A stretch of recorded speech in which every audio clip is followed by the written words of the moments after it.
भाजपा जदयू गठबंधन के संयुक्त प्रेस वार्ता में हम सबके बीच उपस्थित बिहार के मुख्यमंत्री श्री नीतीश कुमार जी, जेडीयू के प्रदेश अध्यक्ष श्री वशिष्ठ नारायण सिंह जी, जेडीयू के कार्यकारी प्रदेश अध्यक्ष श्री अशोक चौधरी जी, जेडीयू के राष्ट्रीय महासचिव एवं राज्यसभा सांसद श्री आरसीपी सिंह जी, बिहार सरकार में मंत्री श्री विजेंद्र यादव जी, माननीय सांसद श्री ललन सिंह जी, साथ ही हम सब के बीच उपस्थित बिहार सरकार के उप मुख्यमंत्री और भाजपा के वरिष्ठ नेता श्री सुशील कुमार मोदी जी, बिहार प्रदेश प्रभारी सह राज्यसभा सांसद श्री भूपेंद्र यादव जी एवं इस चुनाव के दृष्टिकोण से हमारे चुनाव के प्रभारी सह पूर्व मुख्यमंत्री महाराष्ट्र श्री देवेंद्र फडणवीस जी और बिहार भाजपा के वरिष्ठ नेता और बिहार सरकार के मंत्री श्री प्रेम कुमार जी तथा यहाँ उपस्थित सभी पत्रकार बंधुओं, आप सभी का मैं इस पत्रकार वार्ता में हार्दिक स्वागत और अभिनंदन करता हूँ। प्रधानमंत्री श्री नरेंद्र भाई मोदी जी के नेतृत्व में केंद्र में गरीब कल्याण को समर्पित मजबूत इरादों वाली एनडीए सरकार है। जैसा कि हम सब जानते हैं कि कोरोना जैसी वैश्विक महामारी के समय केंद्र की मोदी सरकार ने जिस तत्परता से और सजगता से लड़ाई लड़ी है, वो आज पूरे विश्व में एक उदाहरण है। ठीक उसी प्रकार से बिहार में श्री नीतीश कुमार जी के नेतृत्व में एनडीए सरकार ने कोरोना के खिलाफ जो कदम उठाए हैं और उसमें हमें जो सफलताएं मिली हैं, वह भी अत्यंत सराहनीय है। बिहार में एनडीए के सबसे पुराने सहयोगी जनता दल यूनाइटेड के साथ श्री नीतीश कुमार जी के नेतृत्व में समाज के हर वर्ग का विकास हुआ है। गांव, गरीब और किसान के लिए बनाई गई योजनाएं हर व्यक्ति तक पहुंची हैं। सड़क सुरक्षा एवं शिक्षा बिहार के विकास का सबसे मूल आधार है और विगत 15 वर्षों में बिहार की एनडीए सरकार ने अपने अथक प्रयासों से बदहाल बिहार को खुशहाल बिहार में तब्दील किया है। इस कोरोना काल में भी केंद्र सरकार द्वारा छठ तक के लिए जो मुफ्त राशन गरीबों को दिया गया है, वह आज तक विश्व के किसी देश के इतिहास में यह काम नहीं हुआ था। उसी प्रकार पीएम केयर फंड से 500 बेड के अस्पताल 3 महीनों में बिहार में बना लिए गए और यह सब तभी संभव हो सका जब केंद्र और बिहार दोनों जगहों पर एनडीए की सरकार है। आप सबको मैं बताना चाहता हूं कि भारतीय जनता पार्टी इस चुनाव में जदयू के साथ अटूट गठबंधन है। साथ ही हमारी विकासशील इंसान पार्टी से सकारात्मक बातचीत भी चल रही है। आप सब जानते हैं कि जेडीयू के साथ हिंदुस्तान आवाम मोर्चा भी एनडीए गठबंधन का एक अहम साझेदार है। लोजपा हमारे सहयोगी थे, किंतु बिहार में भाजपा और जेडीयू का जो गठबंधन है, उसमें श्री नीतीश कुमार जी ही हमारे गठबंधन के चेहरे हैं। इसमें कोई भ्रम नहीं है। लोजपा नेता श्री रामविलास पासवान जी का हम सम्मान करते हैं और वह जल्दी स्वस्थ हो जाए, इसकी भी हम ईश्वर से प्रार्थना करते हैं। अब मैं श्री नीतीश कुमार जी को आमंत्रित करने से पहले मैं पुनः एक बार दोहराना चाहता हूं कि बिहार में एनडीए के नेता श्री नीतीश कुमार जी ही हैं। श्री नीतीश कुमार जी एक बार फिर 3/4 बहुमत के साथ बिहार के मुख्यमंत्री बनेंगे। एनडीए गठबंधन में वही रहेंगे जो नीतीश कुमार जी के नेतृत्व को स्वीकार करते हैं। बिहार में एनडीए श्री नीतीश कुमार जी के नेतृत्व में फिर से 2010 का इतिहास बनाएगी और 3/4 के प्रचंड बहुमत के साथ सरकार बनाएगी। अब मैं माननीय मुख्यमंत्री जी को आमंत्रित करता हूं कि वह इस प्रेस वार्ता को संबोधित करेंगे।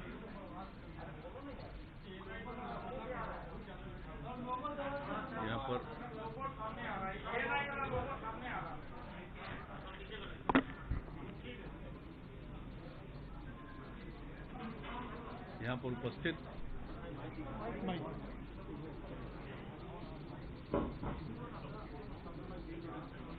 इस कार्यक्रम में उपस्थित माननीय उप मुख्यमंत्री श्री सुशील कुमार मोदी जी, महाराष्ट्र के पूर्व मुख्यमंत्री श्री देवेंद्र फडणवीस जी, भारतीय जनता पार्टी के बिहार के संगठन प्रभारी श्री भूपेंद्र यादव जी, भारतीय जनता पार्टी के प्रदेश अध्यक्ष श्री संजय जायसवाल जी, हमारे साथी और बिहार सरकार के माननीय मंत्री प्रेम कुमार जी और यहाँ पर उपस्थित जनता दल यू के हमारे सभी सम्मानित नेतागण, प्रदेश अध्यक्ष वशिष्ठ भाई,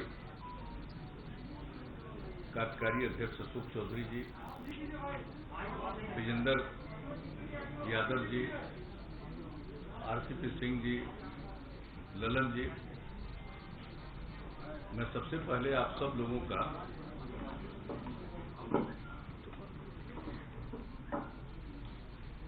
अभिनंदन करता हूं। आप इतनी बड़ी संख्या में यहां पर मौजूद हैं और यहां पर जो बुनियादी बातें हैं उसकी जानकारी संजय जायसवाल जी ने दे दी है। जो हम लोगों का गठबंधन है एनडीए, इसमें बातचीत हो चुकी है और हम लोगों की बातचीत पहले ही हो चुकी थी, लेकिन उसका कोई ऐलान नहीं किया गया था और अब उसके बारे में विस्तृत रूप से जानकारी दे दी जाएगी। आज इन्होंने बता दिया है जो जनता दल यू है उसके जिम्मे 122 सीटें दी गई हैं और उसी के अंतर्गत हम पार्टी को, जीतन राम मांझी जी की पार्टी को, उसी के अंतर्गत हम लोगों ने 7 सीटें दी। भारतीय जनता पार्टी के पक्ष में 121 सीटें हैं और उसी के अंतर्गत इन लोगों की बातचीत जो इन्होंने बताया कि अंतिम चरण है विकासशील इंसान पार्टी के साथ, उसी के अंतर्गत उनको सीटें देंगे। और जहां तक दोनों के बीच में कंस्टिट्यूएंसी का सवाल है, कौन कौन विधानसभा क्षेत्र किनके जिम्मे है, उसका भी निर्णय हो चुका है और मैं समझता हूं कि आज वो 122 और 121 तो है, तो बता दें लोगों को, या ऐसे ही आप रिलीज कर दिया जाएगा ये पूरे तौर पर कि इनके जिम्मे कौन सी सीट है। हम लोग मिलकर काम कर रहे हैं और बिहार के विकास के लिए जो भी काम है वो किया गया है और इसके बाद भी आगे मिलजुल कर हम लोग काम करेंगे। एक साथ काम करते हुए हम लोगों का एक लंबा अवसर है और जो कुछ भी बिहार में हुआ है इसके बारे में सब लोगों को जानकारी। कुछ लोगों के द्वारा बिला वजह बहुत सारी बातें की जाती है, मैं उन सब चीजों का कोई महत्व नहीं देता हूं। सबको मालूम है कि हम लोगों का अगर पिछले 15 वर्षों से हम लोग काम कर रहे हैं, 15वां साल है और उसके पहले 15 साल तक लोगों को काम करने का मौका मिला था, उनके द्वारा क्या किया गया, क्या आर्थिक स्थिति थी, क्या रोजगार था, क्या कानून व्यवस्था की स्थिति थी, कितने बड़े पैमाने पर जो हत्याएं होती थी, सामूहिक नरसंहार की घटनाएं घटती थी, क्या नहीं होता था उस समय, कितने दंगे होते थे, सारी बातों से लोगों को काम था। कहीं कोई सड़क था, कोई सड़क भी ठीक से था, एक भी काम नहीं था। कहां किस तरह से स्कूल चल रहा था, क्या हालत थी कॉलेजों की, यूनिवर्सिटी तक में जो शिक्षक थे, प्रोफेसर थे, उनको कब तनख्वाह मिलता था, कितने दिनों पर तनख्वाह मिलता था। हम लोग जब आए 2005 में और 2006 से जो हम लोगों ने काम करना शुरू किया, सब चीज समय पर करना शुरू किया, चाहे शिक्षा का क्षेत्र हो, स्वास्थ्य का क्षेत्र हो, विकास का क्षेत्र हो। और हम लोग प्रारंभ से कहते रहे न्याय के साथ विकास, यानी समाज के हर तबके का उत्थान और हर इलाके का विकास, वही काम हम लोग करते चले आ रहे हैं किसी भी क्षेत्र में। और इसके बारे में तो सबको पता है और किस तरह से हम लोगों ने काम किया। ये बता रहे थे अभी संजय जायसवाल जी, इधर की घटनाओं के बारे में कुछ जानकारी उन्होंने दे दी और कितना ज्यादा ये जो कोरोना का प्रकोप हुआ है दुनिया भर में, कोविड-19 से दुनिया भर के लोग प्रभावित हैं और कहीं नीचे जाता है फिर ऊपर जा रहा है। ये स्थिति एक दूसरे तरह की है, लेकिन हम लोगों ने बिहार में कितना काम किया। और आज आप देख लीजिए, जांच का भी सवाल है तो 10 लाख की आबादी पर जितनी जांच है बिहार में, देश का जो एवरेज है उससे भी 3000 ज्यादा। हमारा देश के एवरेज से भी प्रति 10 लाख की जनसंख्या पर जितनी जांच हुई या हो रही है, उसमें भी हम लोग आगे हैं। और जहां तक सवाल है कि जो लोगों की मृत्यु होती है उसकी भी कमी है हम लोगों के यहां। और जो लोग ठीक होते जा रहे हैं उसकी भी संख्या हमारा 93% से ज्यादा है। तो हर प्रकार से काम हो रहा है, लेकिन बहुत तरह की बात लोग जब ये हुआ और बाहर में जो लोग थे हम लोगों के, जिसको प्रवासी कहा जाता है, मैं तो प्रवासी शब्द का पक्षधर नहीं, मैं शुरू से बोलता हूं। देश तो एक है, देश के अंदर कोई एक प्रांत का दूसरे प्रांत में जाता है उसको प्रवासी कहना उचित नहीं है। हर किसी को देश के अंदर जाने का अधिकार है, सारे लोग जाते हैं। बिहार में क्या दूसरे राज्य के लोग नहीं है? लोगों को ठीक से मालूम नहीं है, यह पता नहीं है कि केरला के लोग या महाराष्ट्र के लोग बिहार में हैं कि नहीं है, तो ठीक से तो मालूम नहीं है। तो बिहार के लोग भी सब जगह जाते हैं या जहां कहीं भी इच्छा होती है जाते हैं। अब वहां थे, परेशानी में थे, तो हम लोगों ने तो एक एक लोगों से संपर्क किया और सब लोगों को जो भी है, मतलब 21 लाख लोगों को 1,000 रुपया की सहायता राज्य सरकार की तरफ से किया गया। और जो गाइडलाइन था जारी, उसमें एक जगह से दूसरी जगह जाने का नहीं था। फिर केंद्र सरकार ने निर्णय लिया अप्रैल महीने में, और जो रेलगाड़ी से आने की सुविधा की गई, कितनी बड़ी संख्या में हमारे लोग आए और लोगों के साथ कितना यहां किया गया।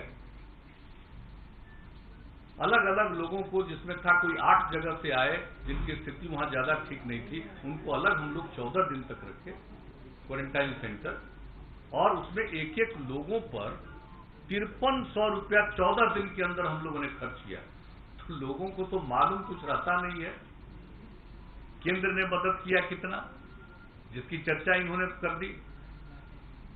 किस तरह से लोगों को सुविधा हो जाए चारों तरफ से, और राज्य सरकार की तरफ से किया गया। लेकिन कुछ बातें तो यूं की जाती है तो एक बात है, और हर प्रकार से हम लोग एक एक तरह का इंतजाम करके रखे हुए, और एक एक क्षण, अभी तो अब चुनाव आ गया, तब चुनाव आ गया तो जितने सरकार के और जो डिपार्टमेंट के लोग हैं, अधिकारी हैं, ये उनका देखना काम है। और आपको मैं बता देता हूं, जैसे ही चुनाव आयोग के द्वारा घोषणा की जाती है डेट, हमको जब से मौका मिला तब से, जिस दिन अनाउंस हो जाता है चुनाव का इलेक्शन कमीशन के द्वारा, उसके अगले दिन या उसी दिन हम ऑथोराइज कर देते हैं सब काम के लिए चीफ सेक्रेटरी को। इस बात को जान लीजिए, हम लोगों को तो इतना कम समय है और ऐसी परिस्थिति में चुनाव हो रहा है, तो सब लोगों को पूरी तैयारी करनी, और हम लोग चुनाव कर रहे हैं तो हम लोग तो अपने ढंग से जो काम है। और एक बात मैं बता देना चाहता हूं कि हम तो, जो हम लोगों का काम है लोगों की सेवा करना, तो हम लोग तो पॉजिटिव आधार पर जो काम किया है, जो काम कर रहे हैं, उसके आधार पर लोगों के बीच में फिर हम लोग जाकर के सेवा का अवसर प्राप्त करने की कोशिश करें। जनता मालिक है, उनको तय करना।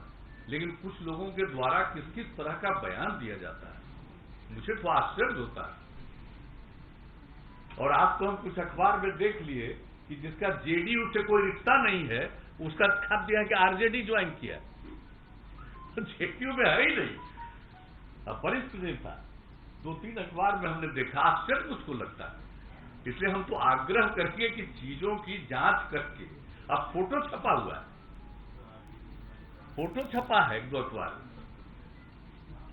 तो वो कब हम लोग एमएलए बनाए, एमपी बनाए, 14 से ही अलग है। अब बताइए कोई कहीं जाता, तो कुछ चीजों को तो देख करके मैं इतना ही कहूंगा, मुझको दुख नहीं होता।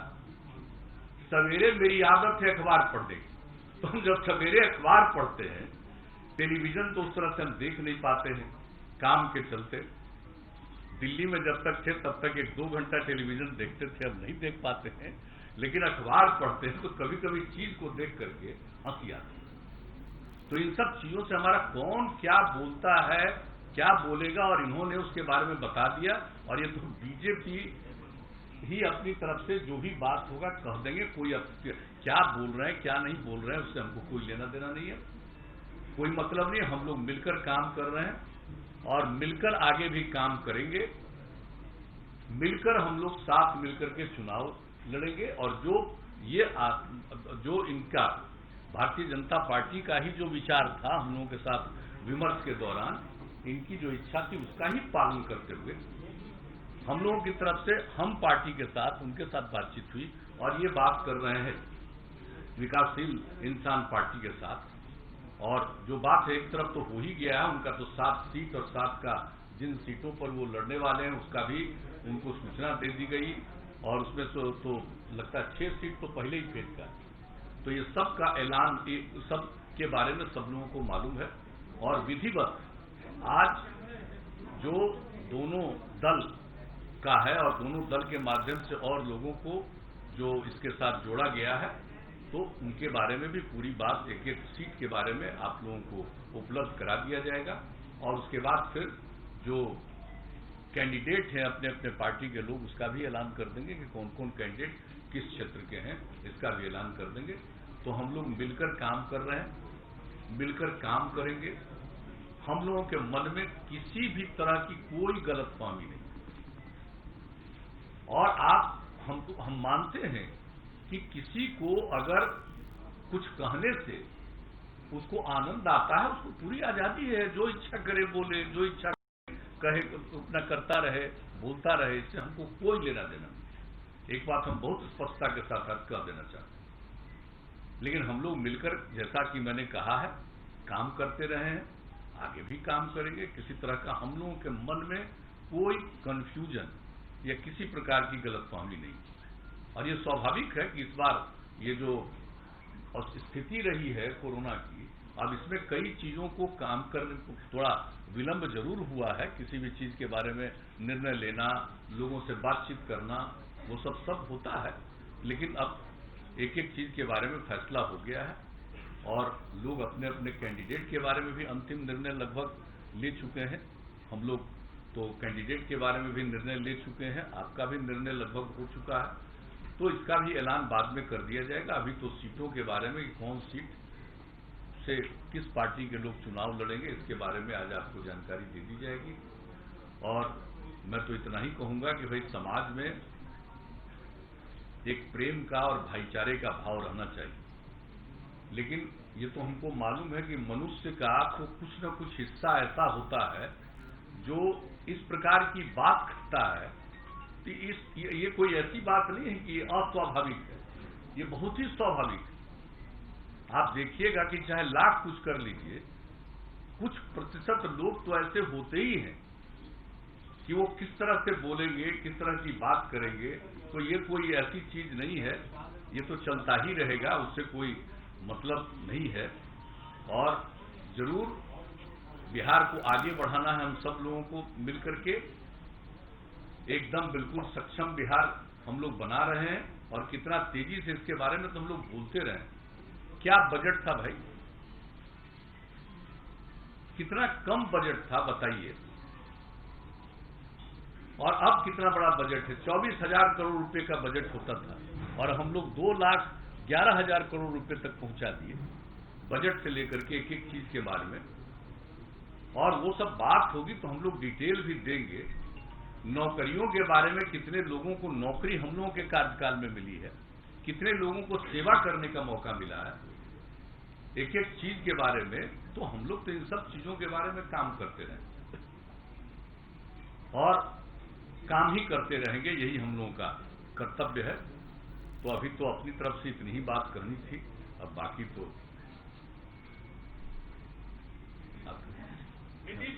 बहुत बहुत धन्यवाद। माननीय मुख्यमंत्री जी ने विस्तृत बताया है, पर आप कोई प्रश्न हो आप सबको तो आप पूछ सकते हैं। सर,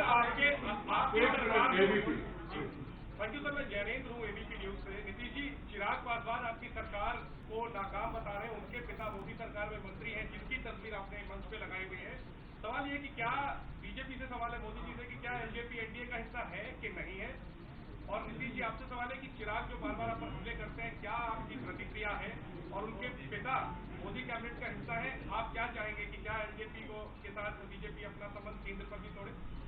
देखिए, कौन क्या बोलता हम पहले ही कहने, उसमें मेरी कोई रुचि नहीं है। जिसकी जो इच्छा वो बोलता रहे। लेकिन आपने श्री रामविलास पासवान की चर्चा की। अब रामविलास पासवान जो अस्वस्थ हैं, हम सब लोग चाहते हैं कि वो स्वस्थ हो।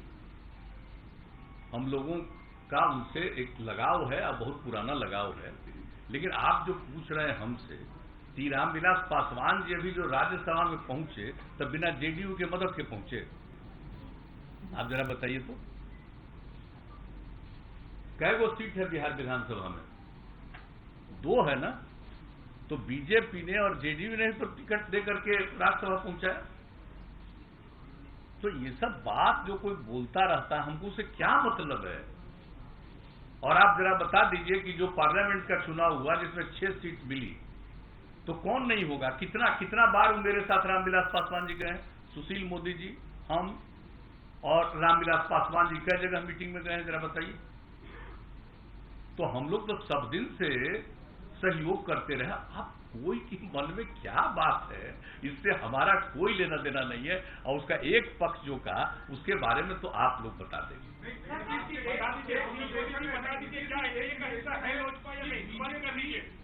देखिए, ये एक मिनट, अरे रुक जाओ यार, पूछिए, उनका जवाब दे दो ना।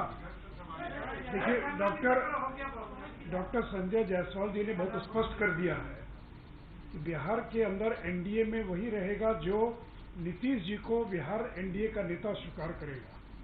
और इस चुनाव में भारतीय जनता पार्टी ने नीतीश कुमार जी को मुख्यमंत्री का उम्मीदवार घोषित किया है। कल सरकार निश्चित बनेगी तो मुख्यमंत्री भी नीतीश कुमार होंगे। इसलिए नीतीश कुमार को जो अपना नेता स्वीकार करके काम करेगा वही एनडीए के अंदर बिहार के अंदर हिस्सा होगा।